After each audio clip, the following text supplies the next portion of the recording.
One of our speakers actually knows the 50 corridor very well, and this is her mayor, her former mayor, I guess, or she grew up in Placerville. There, yeah, dad's mayor. So I'm happy to present to you Mayor Carl Hagan, Mayor of the City of Placerville, to introduce our next speaker. Again, thank you for asking me to come down and do this. It's thrilling to me to be here. I didn't expect to see in this crowd people that I knew. I expected to see people from Sacramento, Monterey, Oakland, the Bay Area. I didn't expect to see the number of people from San Jose. I actually got a couple employees over here. They work for the Transportation Commission. As the mayor, you're also involved in the Transportation Commission. I see a couple of people from SACOG. I happen to sit on SACOG's board of directors as the mayor of the city of Placerville. And so I've worked with transportation issues for quite a while. I've heard about Jessica over the years, but I knew her as a child. Didn't really know her. Her dad and I are pretty good friends. My oldest daughter and her were probably in a play group together. She may or may not remember that because they were pretty little. I think my daughter was a year and a half old, 2 years old when we moved here, so she was 3 or something like that when she moved in the same time in the community. What else? I don't know where she parked her bike when she came down from Portland. So did you come all the way from Portland on the bike, Jessica? No, you didn't. No, I cheated. I brought my folding bike on the plane. I only biked 30 miles here. I'm sorry. That's good. Just from the airport over here. Good for you. She has the ability and strength to do that.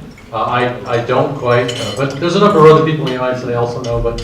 And so I can be caustic at times, a little funny, goofy.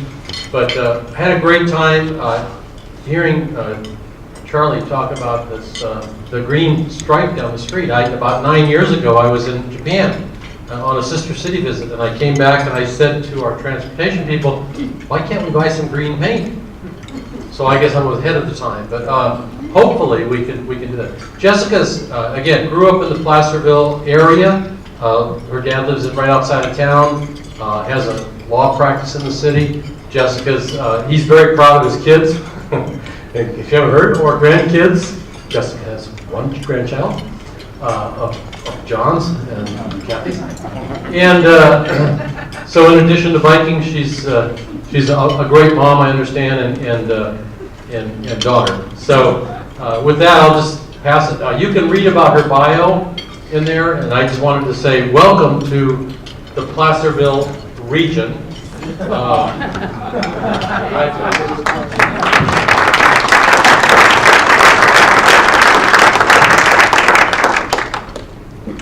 With this guy because I'm a roamer. I like to roam on. All right, is that on? Charlie's on the case. Alrighty. Too high, too low? Good. Pretty good? All right. So, Charlie's a hard act to follow, but his job was to get you super riled up. Are you riled up? Yeah. If you weren't, then you need to go to the hospital. So that's great. You have all this energy and enthusiasm. You want to take Long Beach on at their own game.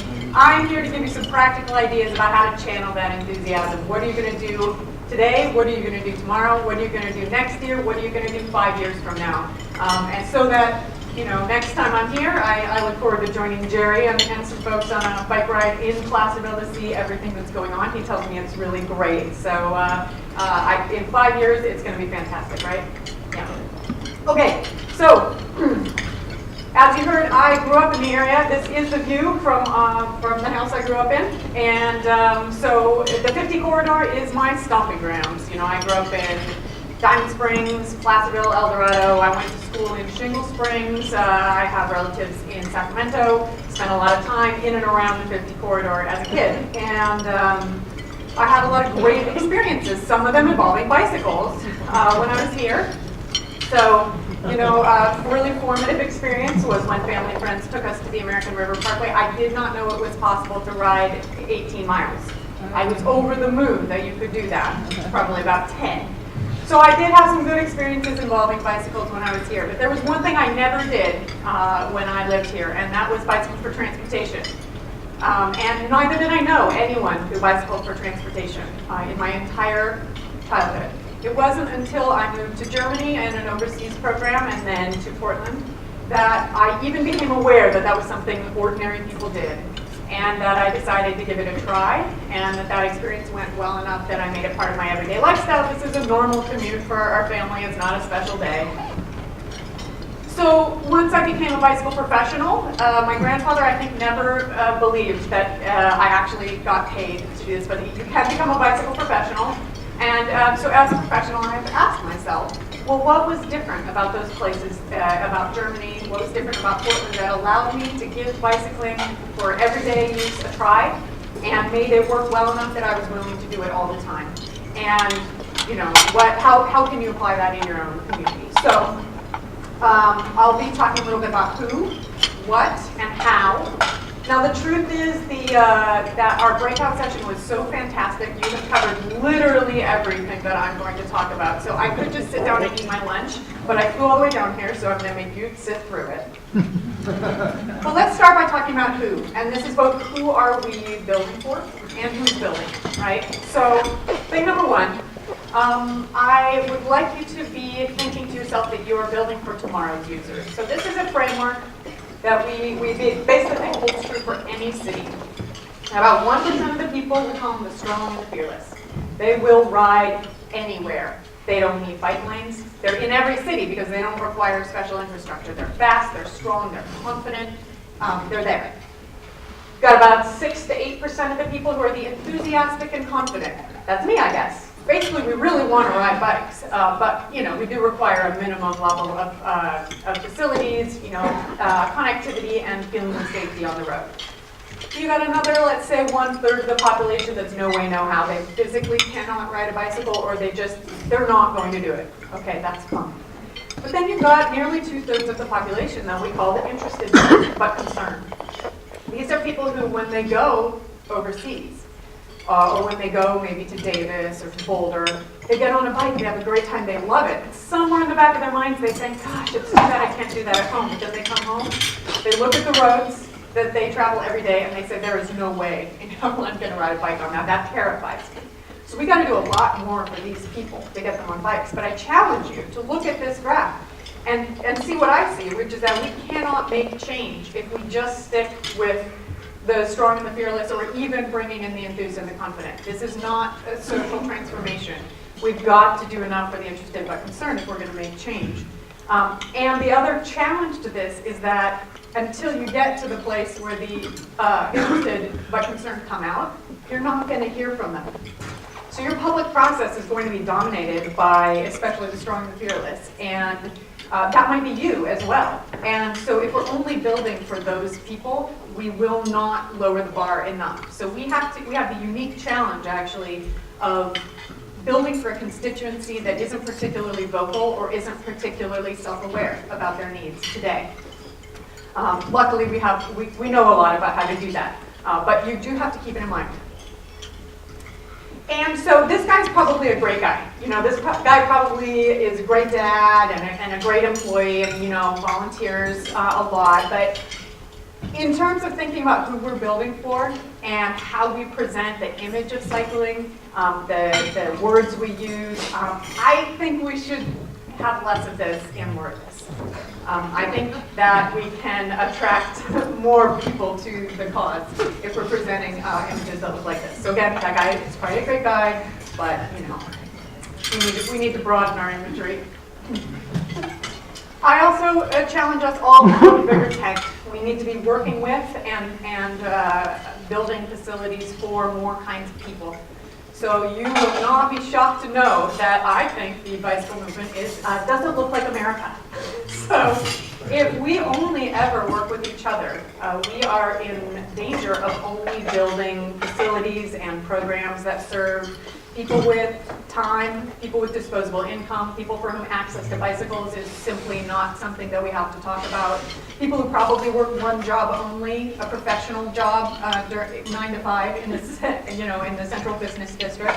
This isn't everyone who's out there, and it weakens our movement and robs us of the opportunity to practice social justice if we don't challenge ourselves to bring more types of people into the fold.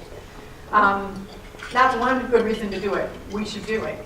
The other reason is that you are much more credible as advocates if you're standing up there with affordable housing providers, with public health professionals, with groups that work with immigrant and refugee populations, with social service agencies. That is a much more powerful and credible message. So I'll tell you,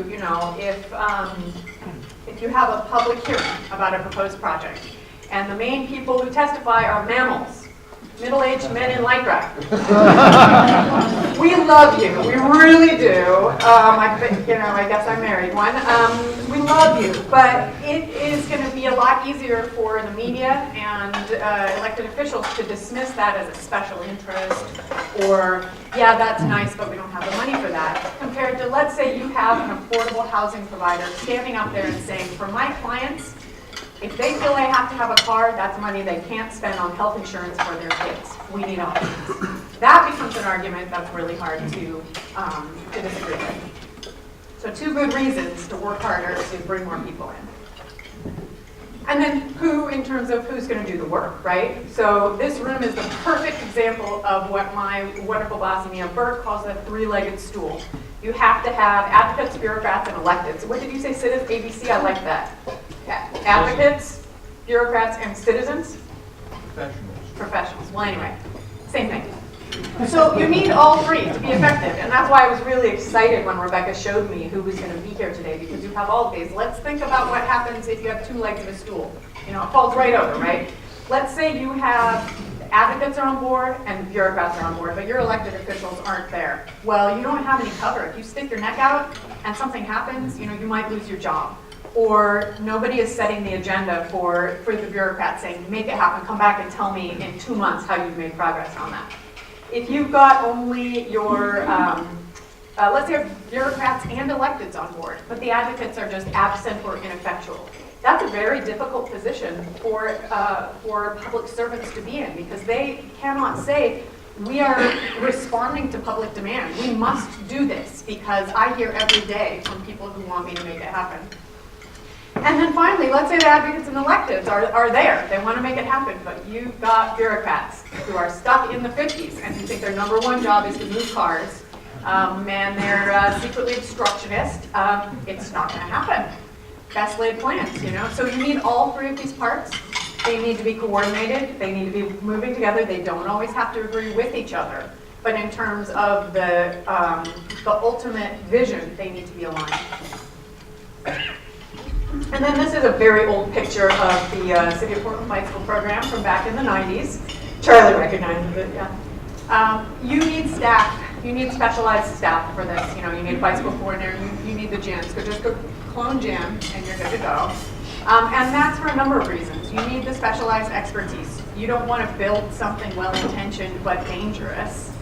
You need someone who has time to track funding sources and write grant applications. You need someone who has time to work with those, make sure the design guidelines, the code, all of the policy levels are going to create the outcomes that you want. So you need that expertise.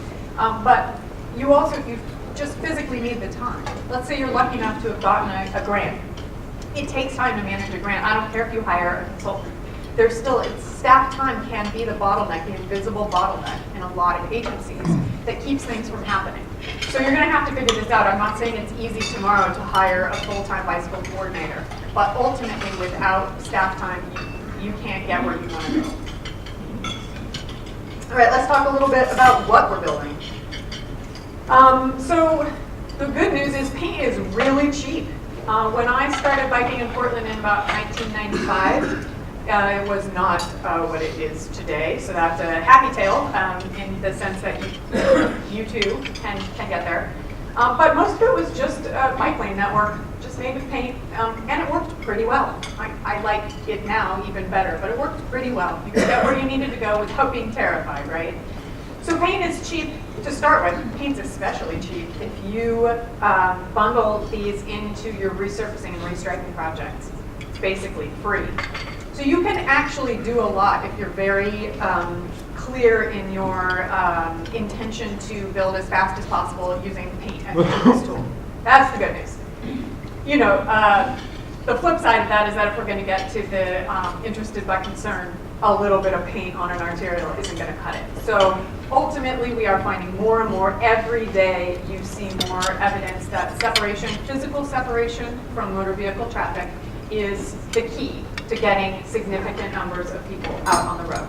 There's a great report in your packet. I forget the exact name, but the economic benefits of protected bike lanes or something like that. Yeah, right. Protected bike lanes mean business. A much better name. So this is a great summary of what we're finding about protected bike lanes and their impact on safety, their impact on mode share, their positive impact on businesses. So separation is not cheap. Doing it right is not cheap.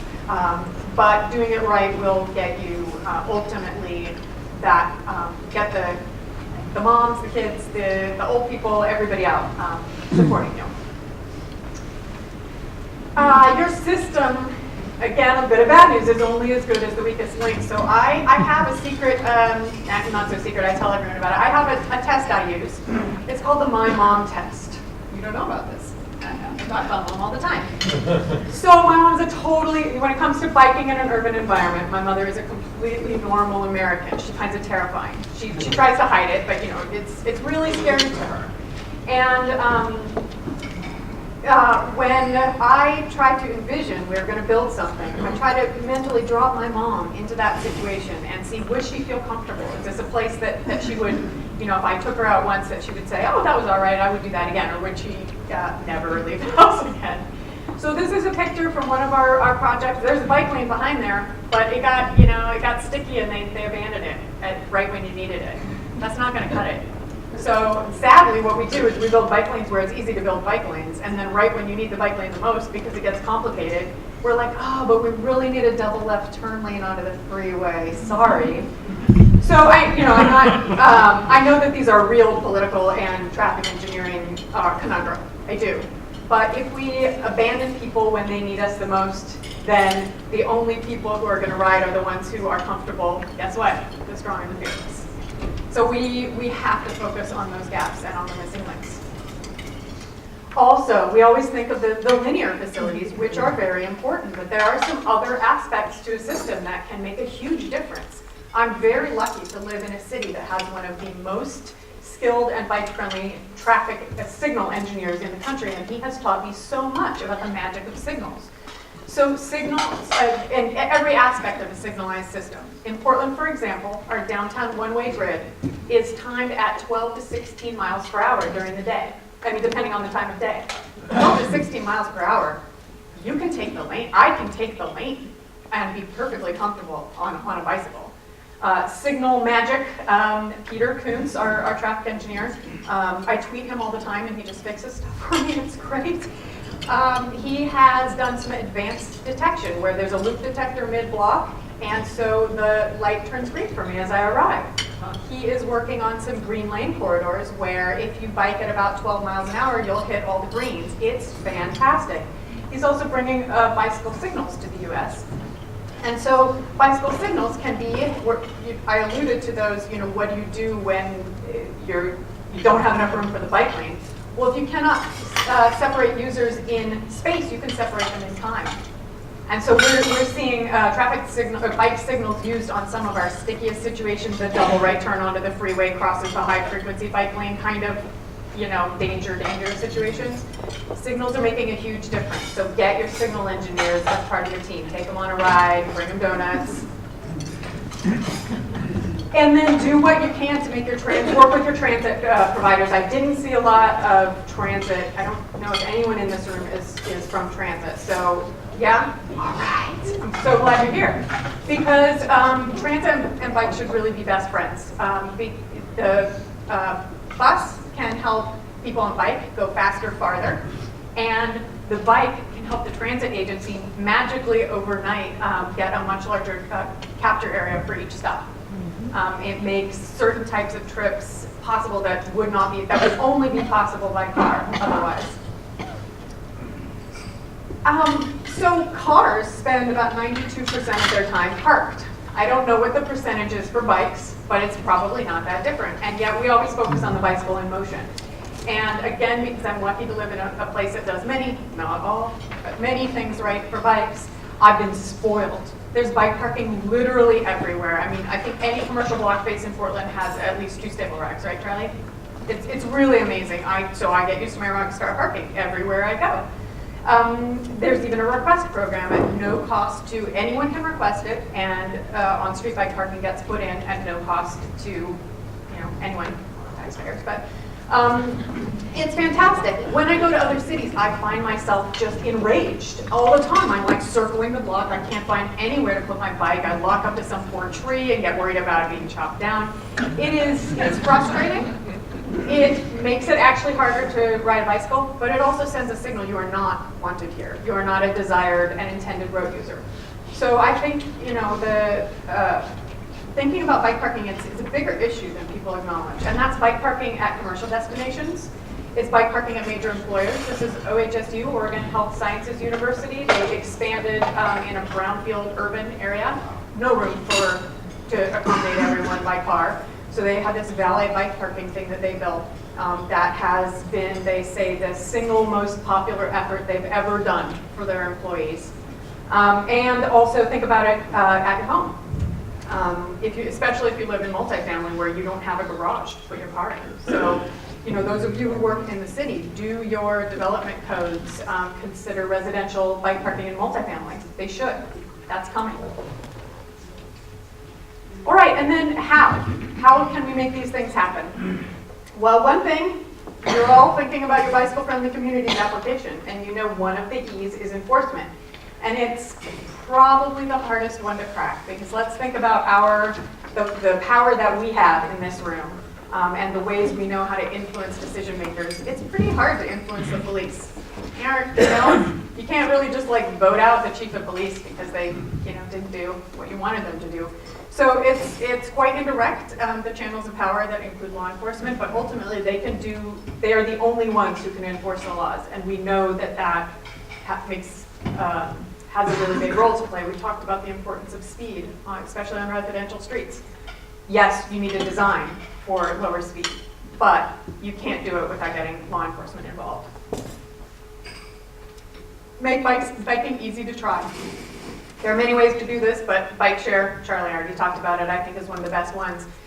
In cities that have bike sharing systems, all someone needs to give bicycling a try is a credit card and a couple minutes to push buttons at a kiosk. They can, someone who would never buy a bike, it becomes a cycle, right? Well, I don't know, I don't bike in the city, it seems maybe scary or hard, but how would I know? I've never tried it, but I'm sure it is, so I'm not gonna buy a bike, and then I don't have a bike to try it out. Or maybe right around my house is scary, but by my work there's a really pleasant path. Well, it lowers the barrier to entry. People can try bicycling spontaneously on a beautiful day only, at a beautiful location only. They also can become fantastic. They're like transformers, right? So this is from Chicago, obviously great transit.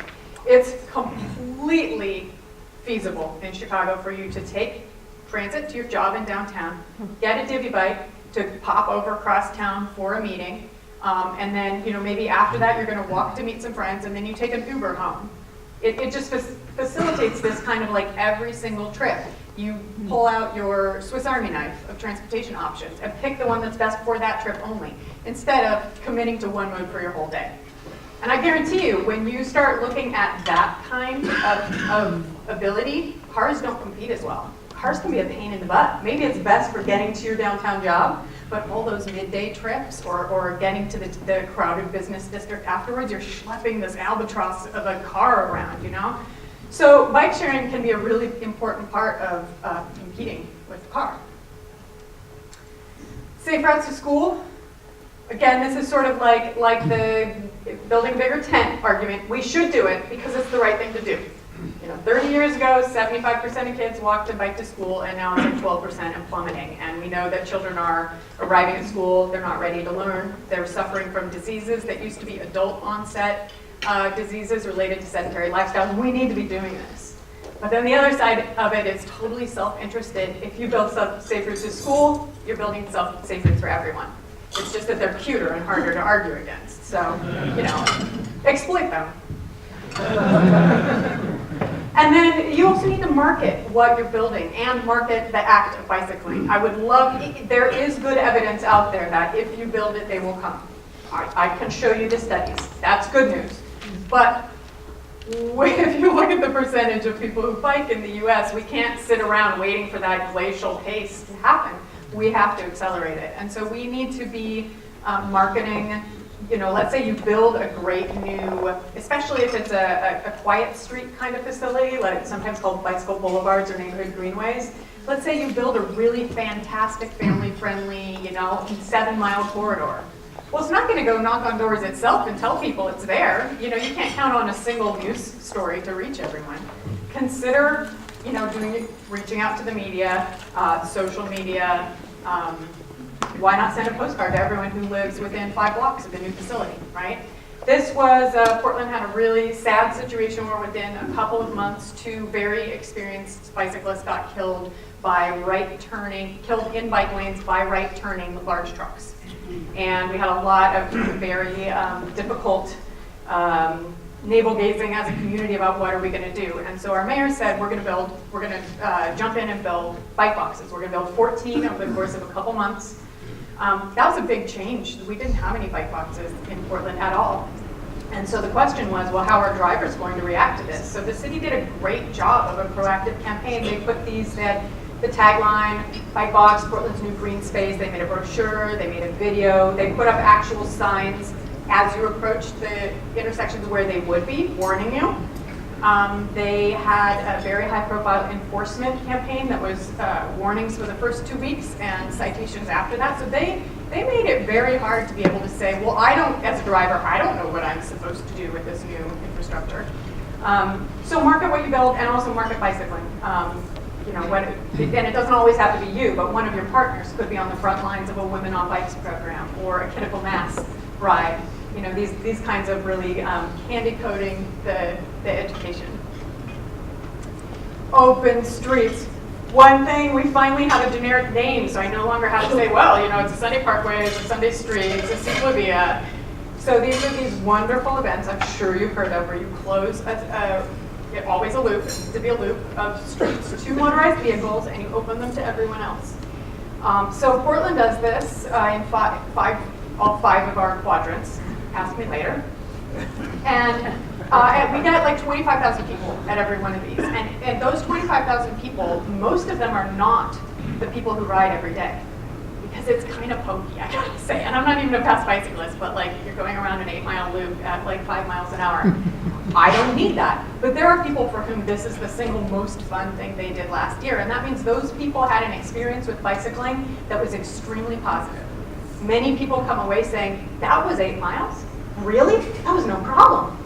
8 miles, my work's not even that far away. They also came away with a new vision of how our streets can serve people instead of just cars.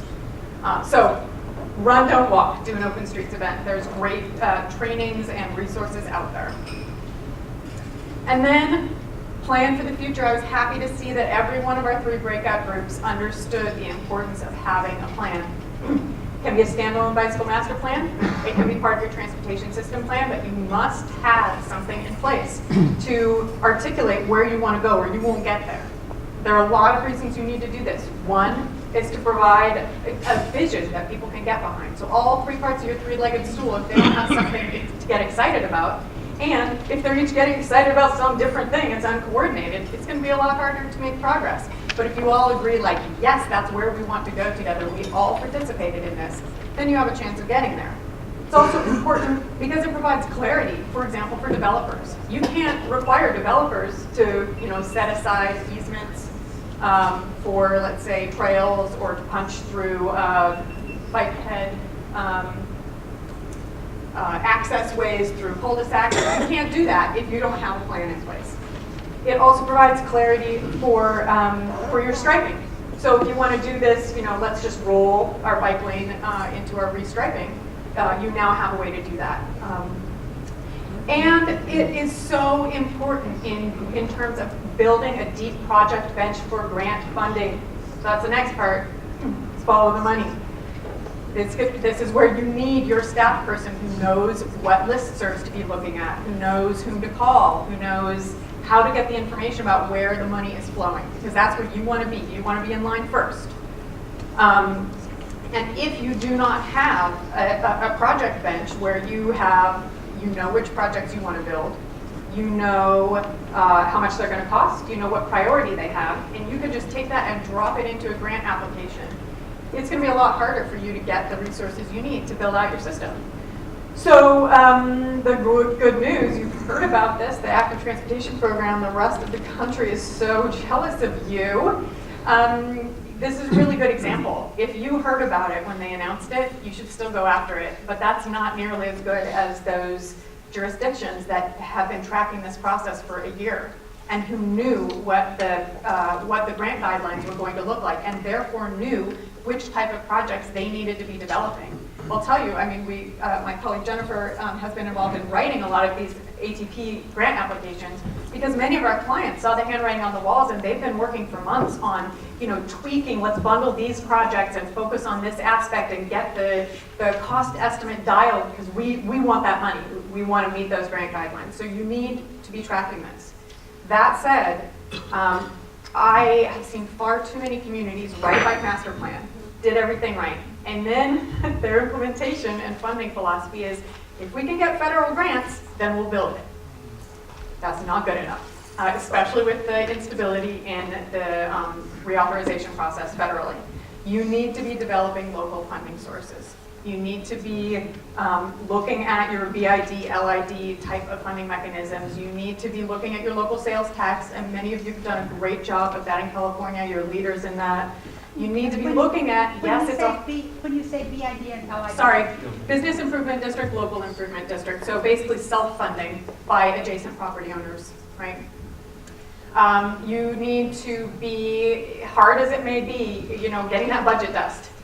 Get that line item for any amount of money, even if it's just for a bike parking program. You get that line item in your general plan, in your budget every year, and start chipping away at this. And I'll tell you, bicycling is a cheap date. The city of Portland, these numbers are a little old. I don't know what they would be now, but they were so compelling. About 5 years ago, our bicycle coordinator figured out that we had built literally our entire bicycle network for the cost of a single freeway interchange.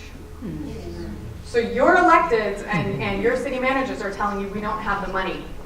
But the amount of money we need to make a difference is so tiny compared to what's being flung around for freeway projects constantly. So just figure out how to get a tiny little crack and start pushing on the lever and get it bigger every time you come back to the trough. Finally, the fifth E, probably the least sexy, but arguably the most important, evaluation. So we are making investments, and we are trying to make the case for more investments. And if we can't prove a return on that investment, why would anyone give us more money the next time around? So you need to be thinking about what are the metrics that are going to make the case. And certainly, you need to figure out how many people are using bikes and using your bike facilities. And if that changes as you make more investments, this is an example of manual counts. There are also many strategies for automated counts. But figure out what are the other metrics too. Is it reduced crashes? For example, the protected bike lanes that I mentioned, New York City found that where they build those, they see a 40% reduction in pedestrian-related crashes, and they see significantly lower retail vacancies. That tells a story. What are the numbers you need to be tracking so you can tell your own story? And then what you find, also don't forget to tell people about it. Not that this is such a pretty graph, but this shows over time in Portland, the gray bars are the number of bicyclists crossing our sort of cordon counts on our bridges. And the red dots are the number of crashes a year. And the orange line is our crash rate. If you look at the number of crashes held steady and the number of people bicycling went way up. That's a really good story to tell. And that's one that the media will not tell for you. And, these days especially, it's all about the infographics. They are so social media friendly, they're so media friendly, so figure out a way not just to get the numbers and share the numbers, but to show, not tell, the many, many benefits of the investments that you're making. Okay, big round of applause for Jessica.